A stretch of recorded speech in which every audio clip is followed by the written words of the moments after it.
ওরে বাবারে, খুব ঠান্ডা লাগছে।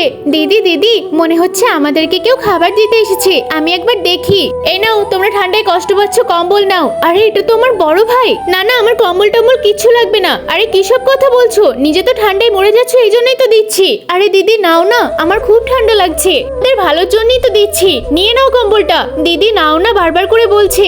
না না সাহেব, আমার কম্বল লাগবে না, আপনি চলে যান এখান থেকে। ঠিক আছে, না নিলে আর কি করা যাবে, অন্য গরিবকে দিয়ে দেব।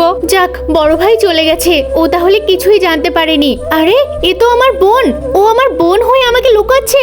বোন তুই তাড়াতাড়ি এদিকে ঘুর তো, আমি সব জেনে গেছি তুই আমারই বোন। তুই কি নিজের মুখটা ঘুরাবি নাকি আমিই ঘুরিয়ে নেব?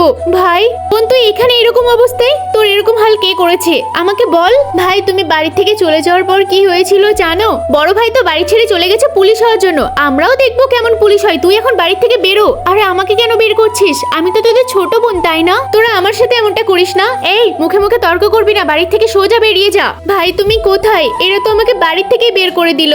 দিদি দিদি, খাবার কিছু দেবে? আরে কেন, তোর বাড়িতে কেউ নেই? না আমি তো অনাথ, আমার বাড়িতে কেউ নেই। আমিও তো অনাথ, চল আমরা দুজন একসাথে থাকবো। তোরা দুজনেই এখনই আমার সাথে চল, আমিও ওদের আসল রূপটা একটু দেখতে চাই, ওরা আমার সামনে কি করে।